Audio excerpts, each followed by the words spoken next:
Well, good morning, everyone. It's about 12 after 11 on July 31st. And yeah, that I was supposed to be live, 10, 12 minutes ago. So first of all, I apologize that I was not live. For those of you who are not in Arkansas, we got a reprieve, and it's actually quite lovely outside. So, to be honest, I was on a conference call this morning with some colleagues around the country, other presidents talking about the challenges that we're having. And I put on a headset and a ball cap, and I was walking around the yard. And then as you're walking around the yard, yeah, you notice a weed or two. So I was enjoying being outside, and then I started getting text messages saying, "Hey, I think you're supposed to be on Facebook Live right now. Hey, I think you're supposed," and I'm like, "Oh, great, I blew it." So, um, I'm sorry that I wasn't here on time as planned, but I also know that several thousand people watched this after the fact. So please excuse the ball cap. Um, that uh, and know that, well, that's just the context we're in. So where are we, and how are things going, and what's going on? So uh, quick updates. We're roughly 10 days away from students starting to arrive, at specifically the student staff, the RAs, the orientation leaders. Well, and in fact, here in a couple of days, we start having students arriving from the military academy, Greystone Academy. So know that the orientation leaders and RAs will start to arrive. That with the um, delay in athletics, we pushed back the students that were going to arrive for soccer and cross country.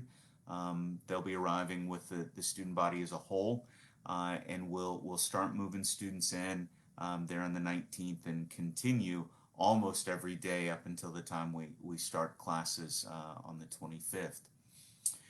The students have been given the option, as many of you know, have been given the option to make some modifications in their schedule. I'm very, I think the word is thankful, that students are saying, "Hey, no, I would rather take as many face-to-face classes as I can. I'd rather take as many hybrid classes as I can. That I really do want that face-to-face synchronous residential experience, and that's the experience we're preparing for. We're still making a few adjustments here and there, as I've shared, that we're making some adjustments as it relates to classrooms. We have furniture and technology that's ordered, that's on its way. We'll be making some very last minute adjustments to accommodate the kinds of changes that we're preparing for. But all in all, I think we're about as ready as we can be, for people to be here, and for people to be safe, cared for, and ultimately to be as productive as possible in the classroom. Students, I've been told that in a couple of my addresses to you, with some of the Zoom meetings we've had over the last couple of weeks, that I've been fairly intense. Um, okay, I'm good with folks using that word. So students, here's what I need you to hear me say, and I'm going to continue to say it. We've done everything we can to prepare for you to be here, and for you to be safe, and you to be successful. A lot of the rest of the work is going to be up to you. What does that mean? Well, that means, wearing your masks. I hardly ever go anywhere without at least one. I think there are two in my car. And then Holly reminds me, hey, they've got to come back in and hit the washer at least once a day. So one, it's your masks. Two, it's your social distancing, and three, it's giving each other, not only the space when you're in public, but also when you're in private, when you're back in the residence halls, when you're practicing and training within your athletic program. We need you to be really conscious of that space and the safety precautions. And I'm going to say, especially in those first couple of weeks as we bring you back, because we'll know what that's going to look like within a couple of weeks. I've also been told that my answers to going home have seemed pretty direct.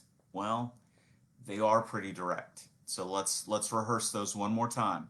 And moms and dads, I hope you understand why I'm saying this. That when you come in in August and you get moved into your residence halls, yes, you get to keep the keys to the car. We're not putting up gates. We're not closing anything. But it is my hope that from August 25th until November 19th, you do as very little travel as possible, right? We've set up a program to where you can order produce and food through student affairs. We'll pick it up and deliver it back to campus. We're setting up those measures. My fear comes when folks go, yeah, but I have tickets for something. Or, hey, but my friends have invited me to Little Rock or Fayetteville or Tulsa. I'm just going back for the day. Every time we do that, we're going to create challenges. We're going to create the possibility that we're going to expose others. And I'm going to ask you to try not to do that. And then here's where the opportunity is created. Well, I'm doing that because I need stimulation. I'm doing that because I miss my friends. I'm doing that because. Great. Keep the because part and think about, Taylor Plugi, Director of Student Engagement. Is there something we could do on campus to meet my because? Is there something we could do within our community to meet that need? And give us the chance to solve it. Give us a chance to find a way um, to to meet all of your needs here for those approximately 90 days, and know that we'll try really hard to make that happen. Um, Refresher reminder: questions about commencement come up. You'll be getting a note from Larry Ish. It'll come out from marketing here in about 2 weeks to all of our graduates that gives them the opportunity to either participate in a virtual commencement in December or gives them the opportunity to join us next May with the graduating class of 21. Within that, I've also had some questions about, well, what about our bricks? All right, we are placing the final brick order. I believe it was placed yesterday. So we'll know where the total number of bricks that we have for last year's graduating class. We'll know who they are. And then we'll start talking about how do we get those placed for you and still allow you to place them next to or near the folks that you want them near. So know that we're working through that for you to create those lasting memories. The words that I use is the tapestry, that where when you come back and you walk the mall and you see your brick there, you can go, oh, I remember why I placed it next to so and so, or I remember why we placed it beneath someone else. So know that we're working on a plan for that will allow us to accommodate your hopes and your dreams. So today I'm without an engineer, so give me just a second and I'm going to scan and see if we have questions. My engineer, or as otherwise known as Holly, is on the other side of the state due to, I believe it's allergy appointments for children. So, all right, so let's see if we can get some of these questions done. So one of the questions is, well, how are we going to decrease the spread of COVID in our residence halls? And what are we thinking about as it relates to spaces? So let's start with this. So first of all, as you're coming in, that we will be asking every student and every faculty member to screen every single day. So what does that look like? Every morning at about 4:45 in the morning, I get an electronic survey. These have been going on for about a week to all employees. And I'm expected to complete that self-screening survey before I arrive on campus. And it asks me some basic questions about my own health. Every student will be asked to do the same thing, pre-screening every single day. That information is being fed to some staff that we have um, retooled, the retrained. Their job has basically gone away because of COVID, and we made a commitment to our people in March that we weren't going to furlough or lay anybody off because of COVID. So we've retrained them on logistics and coordination. They're getting all of that information, so that we know if there's a blip, a student's not feeling well, a staff member's not feeling well, that we can deploy resources to them to see, is it COVID related or is it simply a cold? Is it COVID related or is it something else? And then we will have protocols on whether or not that person goes into quarantine or whether or not that person goes into isolation. And that will be dependent upon the specific circumstances of the student or staff member. We're also told that possibly today, maybe it'll be Monday, we will receive definitive or final answers as it relates to testing here in Arkansas. We're blessed in many ways, and one of them is that the governor of Arkansas has released very specific resources or resources restricted to higher education for testing, so that we will know which lab we're using, we'll know exactly which tests to use, and we believe we'll be able to get those results more quickly, and that we will use that to stop challenges in the residence halls. This is also where students, I can't help but stress that a lot of what happens in the residence halls is beyond my control. It's actually in your control. And I know I just pointed at you and that's a screen and I can't see your faces, but a lot of that's going to be up to our students. One of my fears, or one of my concerns, is that students will not be feeling well, or they might get exposed and then they're going to choose not to tell us because they don't want to give up freedom. What I'm going to invite my students to do is, if you're as honest as you can with us and you're as transparent as you can be with us, we're going to do right by you to help you live your life, to help you be a student, to help you be a college student, but you're going to have to tell us what's going on with you. What measures are going to be implemented in the cafeteria and the chapel? So a quick one on the chapel. The first one is that the chapel space, with social distancing, will shrink to about 50 people. Another thing with the chapel, while you've been away, we've outfitted the chapel with some pretty amazing technology. So Reverend Wilhelm will be working through, how does he deliver a chapel service? How does he engage your spiritual development, but also not put you at risk? As it relates to the cafeteria, for the first couple of weeks, it will be grab and go. It will be very controlled space. Once we know that we have members of our community that are not infected, we will start releasing those restrictions. The language that we've been using and that's catching ground around the country is family units. You know, you and your roommate, you're sharing space, so why can't you share a table? So initially it'll be very controlled, but then as we move throughout the semester, it's our hope that we're giving you more and more freedoms. What about if my parents are only 15, 20 minutes away and I'm living on campus? Should we not travel even that far? No, you shouldn't.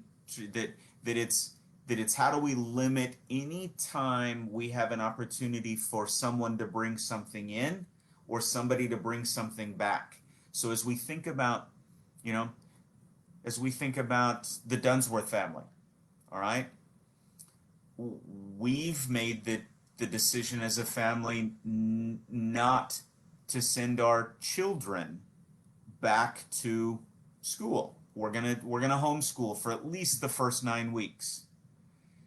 Part of that is driven by Ozarks. Part of that is driven by the university. That that Holly and I made the decision that we're going to control as many things as we control in our home, so that we don't create more and more and more and more and more and more and more and more touch points to the campus. So I would ask, even if grandma lives 5 miles away, ask her not to bring the cookies to the residence hall on Sunday nights. Even though I'm sure you and your suite mates, your roommates love those care packages, ask her not to do that, for at least that first semester until we get more knowledge on this, please. And I know that's painful. I do understand that human connection is a big part of us as a people. I'm going to ask this first semester that you get that connection from your classmates, from your roommates, and from your peers, and we try to separate more than normal from home. Um, hmm. My son completed his degree back in May. Can we come to campus one day and take pictures at the fountain in the chapel? Um, Yes, and we'll let you know when. At the moment, the fountain we didn't turn on this summer, so they're talking about filling it up and turning it back on as students start to arrive. Um, we'll we'll get you information for Ryan and the rest of his classmates on when it's a good time to come back and take pictures. Um, I'm told that the ball cap is covering my eyes and you can't see my face. Of course, the, that would be one of our faculty members who, well, anyway. Are we going to test every student when they come back to campus? No. There is ongoing debate about whether testing everybody is a good thing or a bad thing. For a lot of us, that's about supply chain. That if we're otherwise healthy, that's about 1,200 tests, 900 students, and 240 or so employees. That we don't want to consume that resource and take them away from folks who might need to use them. When a student is quarantined, where will that be located? On the southeast corner of campus, we have two apartment buildings. The students, they're referred to as College Avenue. They're in an L-shaped building, and that we have moved the students out of that space and will be using those for quarantine. We selected those as quarantine because you can drive to the doors and that there is no internal hallway.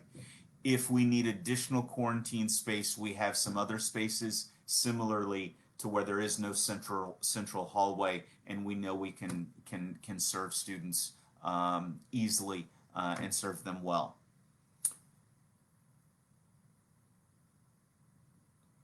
We're still waiting for a move-in date. Any idea when those will be available? I'm sorry to hear that. That my understanding is that all students have received their move-in date weeks ago.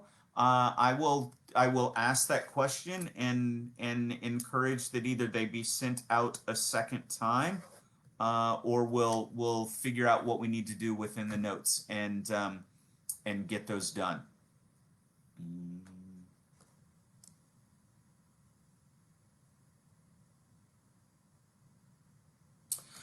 Question is, how will the Compass program work for freshmen that will start 100% online?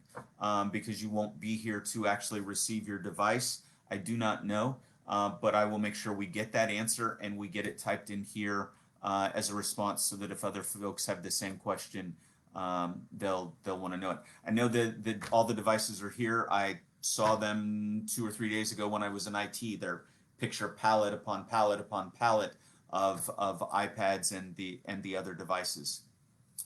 So the university is doing 50%, and the students will have to do the other 50%, touching common surfaces. Is this achievable? Is it achievable? Yes, it is achievable. I believe that that if we do our part, it will be achievable. And part of this is also from a philosophical standpoint that that I have hope, and I do pray that we have a vaccine sometime early 2021. How long does it take to vaccinate 340 million people in the United States, and how many billion people around the world? So when I think about this, that I don't think there's going to be a magic end come November, December, January, February. I think about this as the University of the Ozarks going to be dealing with, responding to, working around COVID related issues for the next 12 months, the next 18 months. The issues will change, but this is going to be present in our everyday world. And I believe that if we work together, we can find solutions that allow us to live as safely as possible.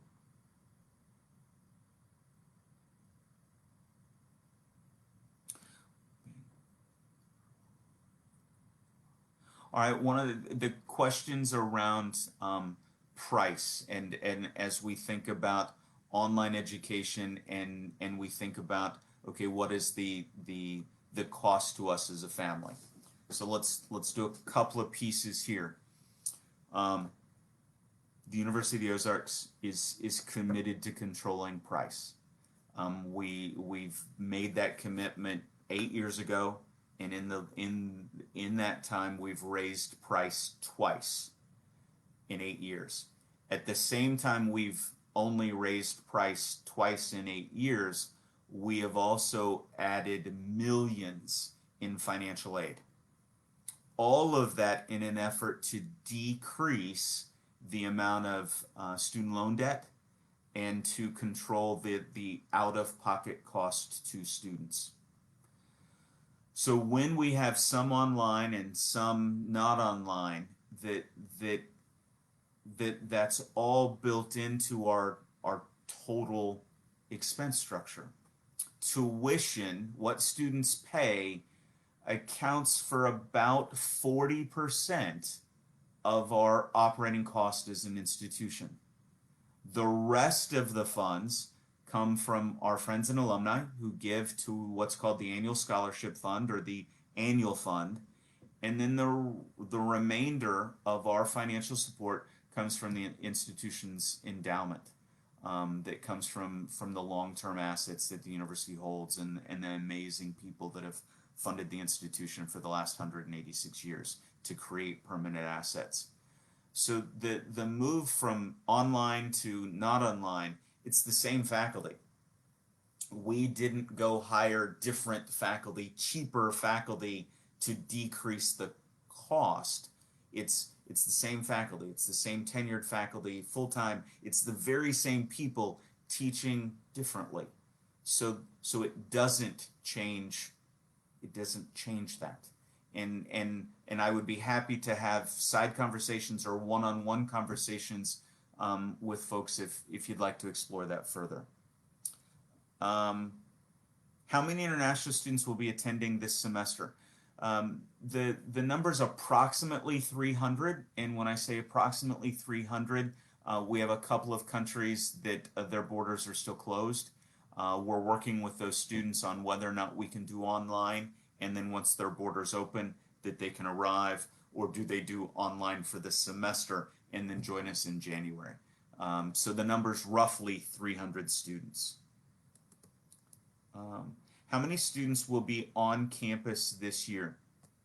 Total enrollment will be about 900 in terms of the physical on our campus residentially. The number is going to be somewhere in the neighborhood of 560 to 580. We have over 600, and I think it's 620 beds, but we've made some changes there. So that suggests that we've got about 200 people that are living in the community, but that's not their home. And then we have about 120 students that are from Johnson County. And when we say Johnson County, we talk about that as they graduated from one of the area high schools. All right, I'm going to scan real quick. Again, I don't have my engineer today, so let me scan and see if I missed any questions. Questions about cleaning. How often will suites, the residence halls be cleaned, sanitized with students on campus?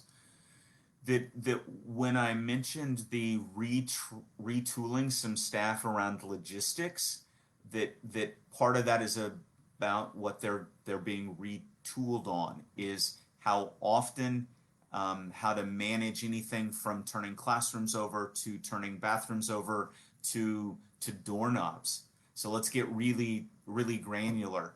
Every student, when they arrive, is going to be issued a packet of things that we think will help keep them safe. One is they'll get 2 masks. They'll get hand sanitizer that also can be filled at any of the commercial mass hand sanitizers that we have. And then I don't have the golden key. It's a funky shaped piece of plastic that's very stiff that allows a student to never have to touch a doorknob. That either they can push our automatic doors or it will push and close any other doorknobs on campus. So that's some of the measures. Then it's the custodial staff looking at how often they are disinfecting an entire space, either with the foggers and misters, and then also with wiping everything down. So we will be doing that, and then we will be also supplying the supplies in student spaces, to be able to clean as well. It also looks like I'm getting some assists from other members of our staff, my colleagues, that are posting answers to some of the other questions that folks have asked about move-in days and some of the very specific questions. Question is, are we still only doing face-to-face for 10 weeks? We're doing face-to-face, I think it's more like 14 weeks, that will go up to November 19th. That's a Friday, November 20th. And then on Monday, the 23rd, we will convert to online. So this first couple of days of Thanksgiving break, then we'll have 1 class of weeks after that, and then we'll go into finals. And then we'll see you back here in January. All right.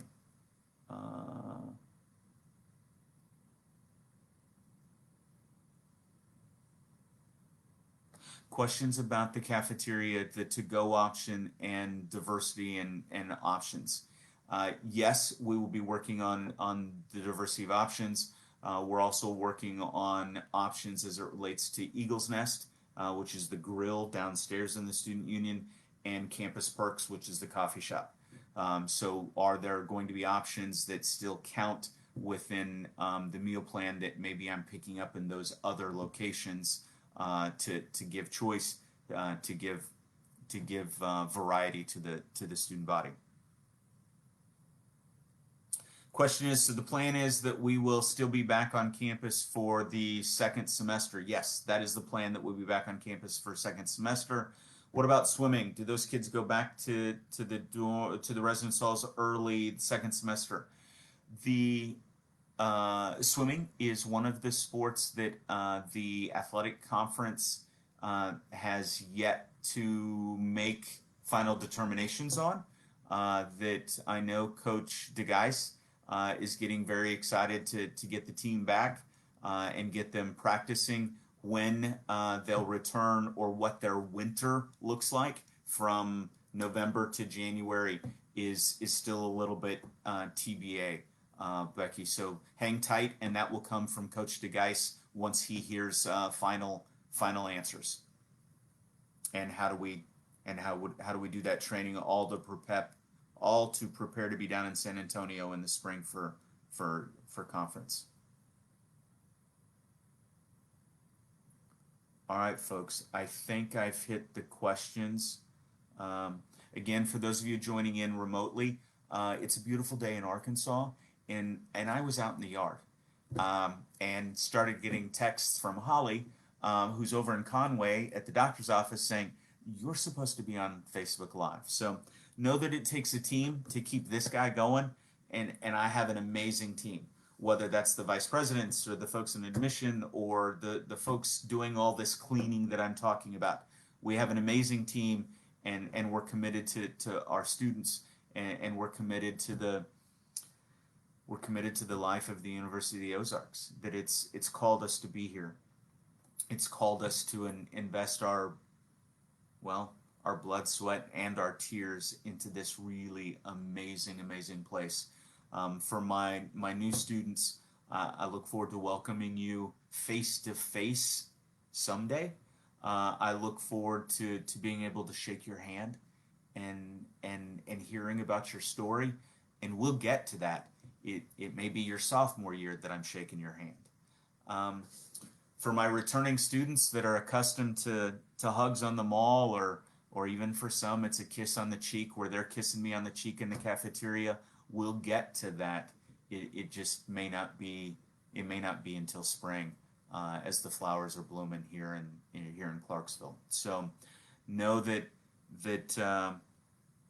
know that we're getting ready for you to be back, and we're hoping and we're praying. And with that, I ask you to pray for us. Please continue to pray for Ozarks. Pray for the folks in Little Rock, specifically our governor, and pray for the folks in Washington, that we were able to find long-term solutions to the challenges that are in front of us. So God bless and be well. Take care. Bye bye.